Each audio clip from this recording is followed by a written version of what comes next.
The FBI just a short time ago confirmed to Fox News that they are trying to determine whether the young girl who turned up at a gypsy camp in Greece could be baby Lisa. Baby Lisa is a toddler who went missing 2 years ago in Kansas City. This is a picture of that girl in Greece. Investigators say they're calling her Maria just sort of by chance. They don't know her real name. And look at this side-by-side image. You'll see another picture of Maria here on the right. Police say the image on the left shows what an artist believes what I should say Lisa may look like today. Lisa Irwin is her name. The third birthday is next month. Police say they discovered Maria last week in a gypsy community in central Greece in the town of Pharsala.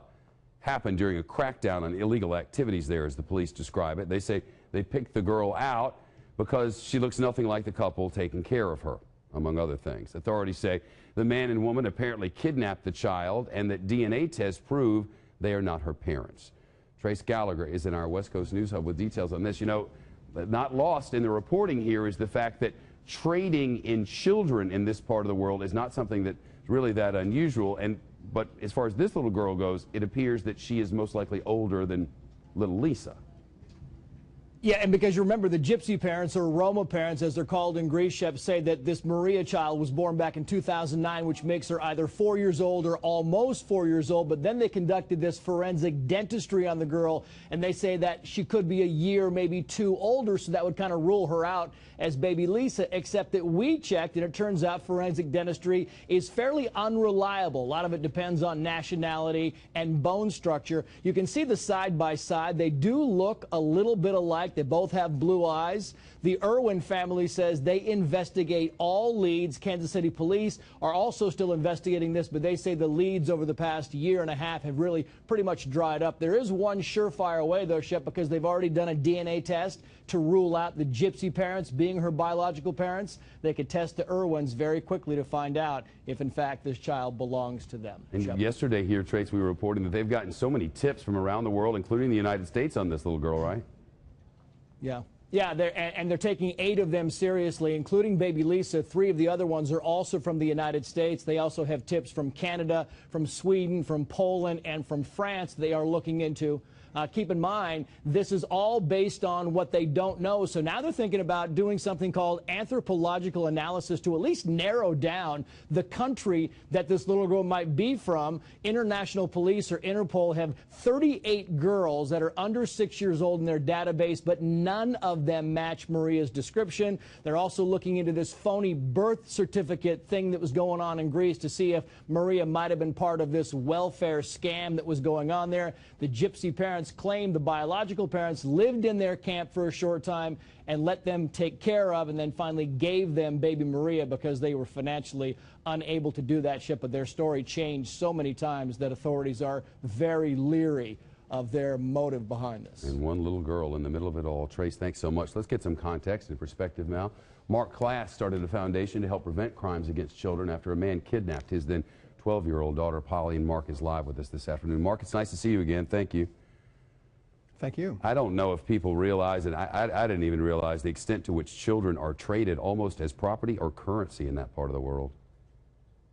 Well, that's absolutely correct. And actually, the kids that are traded from that part of the world generally come from that part of the world. Think about the logistics of kidnapping a little girl, like an infant like Lisa, and then transporting her all the way to Greece and then selling her for a piddling amount to a gypsy family. Doesn't really make a lot of sense. There are estimated to be 270,000 victims of human trafficking in the European Union right now. 270,000 instances. How in the world do you begin to track down where these children might have come from and where they should be? Well, you have to start drilling it down. And I mean, if you look at it logically, they believe that about 61% of those trafficking victims come from the European Union itself. And then the next would be from Asia and then from Africa, since they're both in so much closer proximity to Europe than the United States is. Mark, there were at least a handful, up to 10 kids who were found in this one camp when the police went out there looking for those who'd committed some sort of crimes, and they don't have any idea where any of them belong. Well, that's exactly right, Shep. And you know, the whole idea of trafficking in children or selling children has gotten a lot more attention just in the last couple of weeks because of the Madeleine McCann story. So now I think this is something that people need to jump on. We need to become aware of it. We need to be aware of what's going on in our community, just as that prosecutor was who noticed this little girl, and maybe we can start to get a handle on the whole human trafficking issue as it applies to stolen children. Always a long shot, of course, but my heart just kind of goes out to all these families who've been missing children for so long, and you see something like this and you hope and you pray against all odds, but I can't even imagine, Mark. Well, it gives people hope, though. I mean, it gives the families of the missing hope whenever somebody has discovered who is actually missing, and now it's just a matter, in this case, of getting this little girl, and this is doing it in reverse, getting this little girl back to where she came from. If that doesn't happen, let's at least hope that she finds a loving family that will give her the opportunities to grow into a good and productive citizen. A lot of people want to know more, Mark. Quickly, how can they look it up? Tell us about the foundation.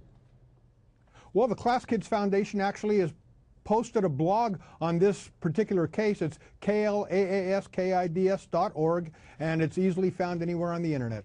Mark, it's good to see you. Thanks so much. Thank you, sir. KLAAS Kids, classkids.org, O-R-G.